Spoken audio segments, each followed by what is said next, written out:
اس میں تھوڑا سا میں وضاحت کر دوں کہ جل کر پیشاب آتا ہے، پیلا پیشاب آتا ہے، بعض دفعہ پیپ آتی ہے، بعض دفعہ پیپ اور خون شامل نکلتے ہیں اور تکلیف دہ ہوتی ہے۔ بعض اس کی جو مریض ہوتا ہے اس کی بعض دفعہ چیخیں بھی ہم سنتے ہیں، اللہ رحم کرے۔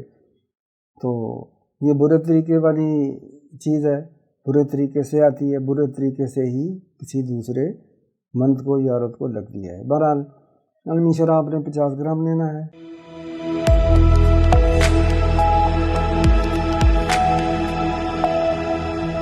سوزاک کی بہت تکلیف دہ اور مصیبت میں مبتلا کرنے والی چیز ہے۔ مردوں سے مستورات کو، مستورات سے مردوں کو لگ جاتی ہے۔ اس کے جراثیم اتنے پاور والے ہیں کہ اگر کسی سوزاکی آدمی نے زمین پر پیشاب کیا ہے، کچی زمین پر خشک ہو چکا ہے، وہاں کسی اور مرد نے، عورت نے پیشاب کیا ہے تو اس کو بھی سوزاک ہو جائے گا۔ یہ تجربہ شدہ آزمائش اور مشاہدے کی چیز ہے۔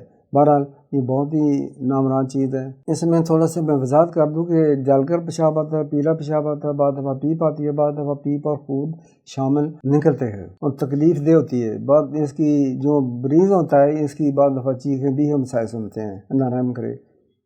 تو یہ برے طریقے والی چیز ہے، برے طریقے سے آتی ہے، برے طریقے سے ہی کسی دوسرے مرد کو یا عورت کو لگتی ہے۔ بہرحال علمی شرح آپ نے 50 گرام لینا ہے۔ ہنیلا بلیلا آملے کا آملہ، ہنیلا بلیلا آملے کا چھلکا، یہ بھی آپ نے 50 گرام لینا ہے۔